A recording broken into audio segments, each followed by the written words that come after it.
Жил да был дед с семьей. Первая его жена умерла. Остался он с дочкой. Но на другой бабе женился, а у той тоже дочка была. Так они и жили вчетвером. А с мачехой жить сложно. В народе говорят: перевернешься бита и не довернешься бита. К родной дочери другое отношение. Что не сотворит, все в умницах ходит. Падчерица по дому всю сложную работу делала. Избу мела, печь топила, воду носила, дрова рубила, за скотиной ухаживала. С утра до ночи в заботах, но мачехе угодить не могла. Все сварливой бабе не так было, все худо. Мачеха все придумывала падчерице работу, а потом и вовсе решила со свету жить. Заставила старика отвезти ее в лес зимой на мороз. «Вези ее, чтоб мои глаза ее больше не видели», — сказала старуха старику. Тот поплакал, но делать нечего. Пришлось запрягать лошадь и увозить родную дочь в лес. В лесу посадил ее в сугроб, а сам уехал. Девушка сидит в сугробе под огромной елью, вся замерзла. Тут слышит, как рядом морозка с елки на елке перескакивает, по веточкам потрескивает да пощелкивает. Подобрался к елке, где девушка сидит. «Тепло ли тебе, девица?» — полюбопытствовал он. «Ой, тепло, Морозушка, тепло». Удивился Морозко, решил пониже спуститься, да сильнее стужу напустить. Снова спрашивает: «Тепло ли тебе, девица, тепло ли тебе, красная?» «Ой, тепло, Морозушка, тепло». Еще пуще припустил Морозко. Ветки вокруг затрещали да защелкали. Снова спрашивает: «Тепло ли тебе, девица, тепло ли тебе, красная, тепло ли тебе, милая?» А девушка совсем замерзла, еле-еле разговаривает. «Ой, тепло, Морозушка, тепло, голубчик». Жалко ему стало девушку. Снял Морозко с себя шубу, укутал ее, да подарками дорогими одарил.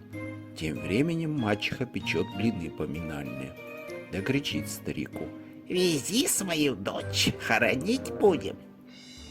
Поехал старик туда, где оставил дочку. Приезжает и видит такую картину. Сидит его дочка в дорогой шубе, румяная, веселая, а рядом с ней стоит короб с серебром и золотом. Обрадовался старик, посадил дочь в сани и повез домой вместе с подарками.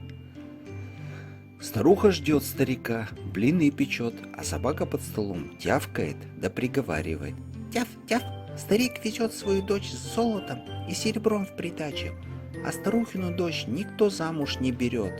Старуха кидает собаке блинок и говорит: «А ну-ка, говори быстрее, что старухину дочь замуж берут, а старикову дочь по косточкам везут». Собака съела блин, а сама свое тявкает: «Тяв, тяв, старик везет свою дочь с золотом и серебром в придачу, а старухину дочь никто замуж не берет». Тут ворота во дворе заскрипели, и в дом входит падчерица. Вся сияет, в шубу одета, а за ней короб тащит с серебром да золотом. Старуха увидела, да как закричит: «А ну-ка, старый хрыч, запрягай лошадь, вези в лес мою дочь, да чтоб посадил ее на том же месте». Старик послушно отвез дочь старухи и прямо на том же месте под елью в сугроб посадил и оставил.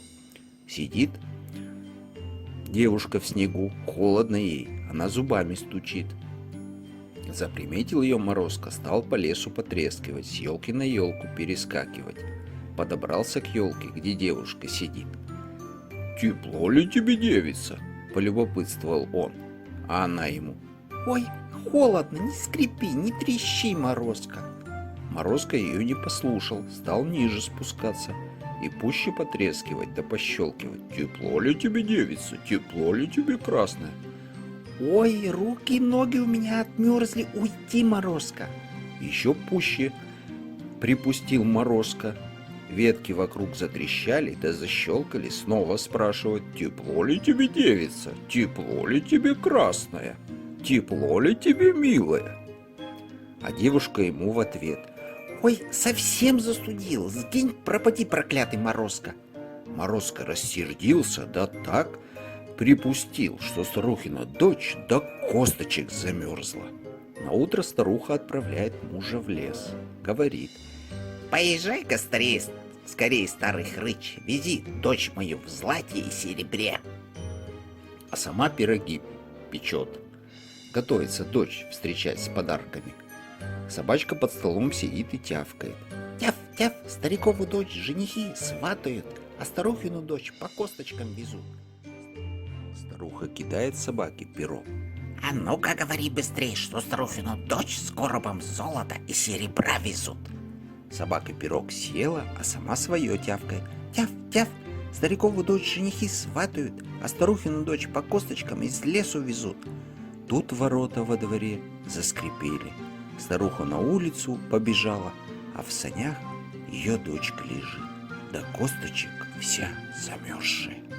Заплакала старуха, заголосила, да поздно было.